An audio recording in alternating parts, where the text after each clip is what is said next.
Hi, this tutorial is about how to create your own podcast. You may be wondering why I'm using it in the writing section of this professional development. The reason is that one of the apps we looked at, the Grammar Girl app, costs money to create a podcast.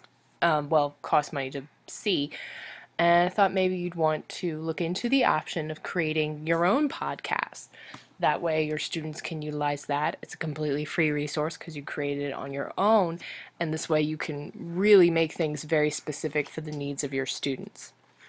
So the first thing you're going to do is open up Garageband. You can do this on the iPad or the MacBook. So you just open up Garageband and you're going to make sure you are on New Project and click Podcast. Alright, all of this is going to be pretty much generic setup. It's fine. And it's going to open in GarageBand. They just want you to name it. So I'm going to name this tutorial and hit create.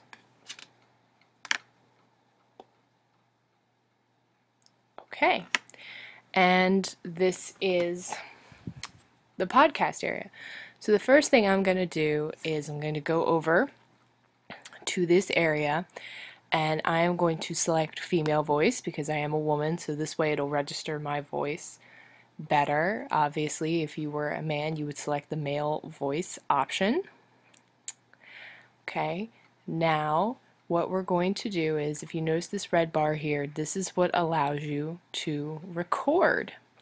So this will track your recording to see how far you're going along, and you can edit. I recommend when you start recording to keep your sound bites very brief so as to prevent them, if you have any edits or changes you need to make, it's a lot easier if the sound bites are small, and I'll show you what I mean in more detail in a moment. Okay, now that you've opened your window, let's record a sound bit.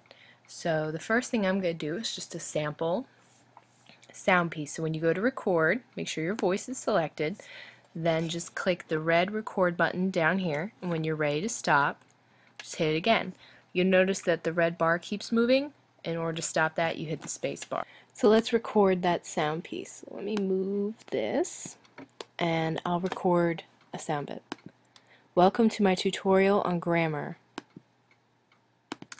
See, that little bar kept moving.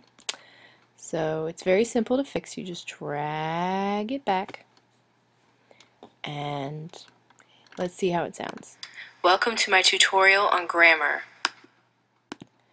Okay, now that sounds fine, but if I didn't like it, I could edit it in pieces. But again, the reason I recommend sticking to short sound bites is if you do want to make edits, it's a lot easier to make changes when it's in a small piece like this. Especially if you decide you want to delete the entire thing and start over, it's very simple. So I'm going to move this here because I'm going to record a new piece, and I'm going to make a piece that I really don't care for. So we'll just come up with anything at this point. I like commas. Okay. Obviously, that's not exactly eloquent.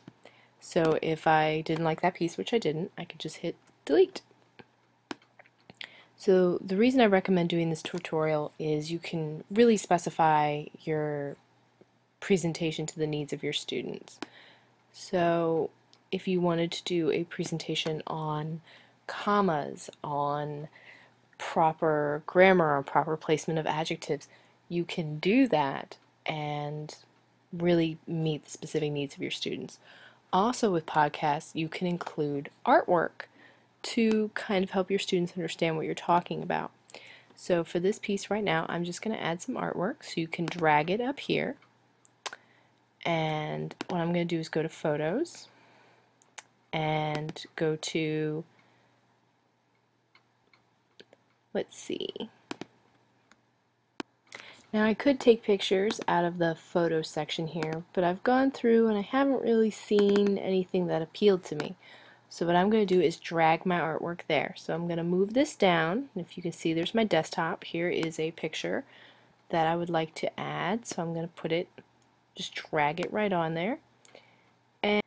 And here is my other image that I'm just going to drag and place right there. Okay.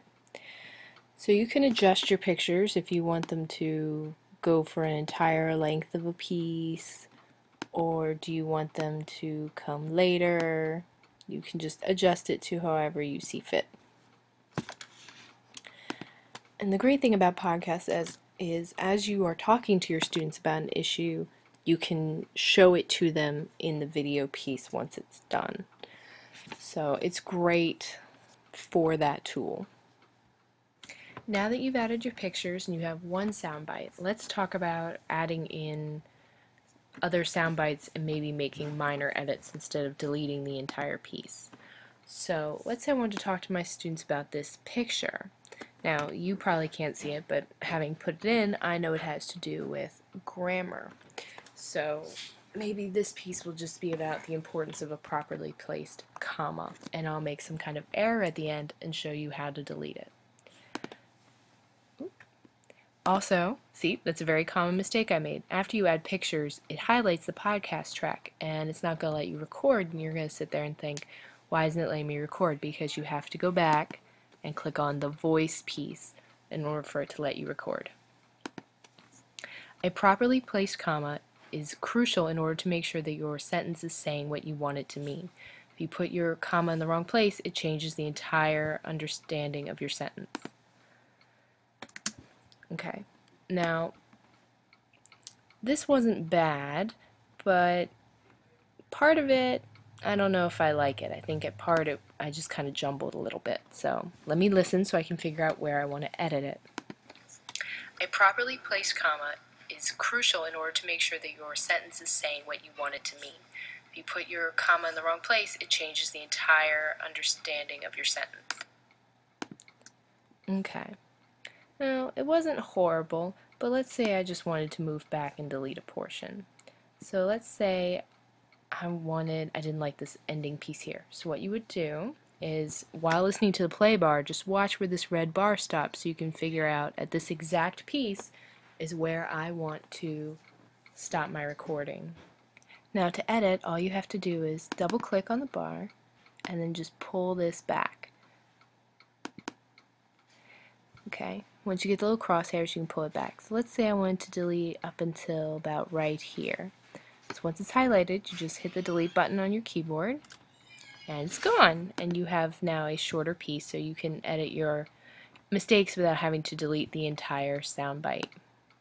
So I want to go up here, pull the play bar back, and now have my entire recording.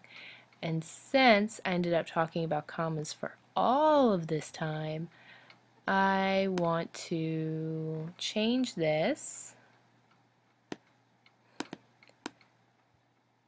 so that my image on commas is present the entire time I talk about them. Now, these options over here are for adding background music and various other options, but that's for a different tutorial. Right now, I just want you to understand the basics of how to record and add pictures. So once you're done, it's time to publish it. So you're going to go to the top and click Share, and you can burn it to a CD and send it to iTunes as a ringtone, or if you have iWeb. But right now we're just going to export it to a disk. So click Export to Disk. And all of this is fine. You don't need to change any of it. So just hit Export. Tutorial. And where do you want it saved? I want it saved on my desktop. So I'm going to change it to desktop. Hit Save.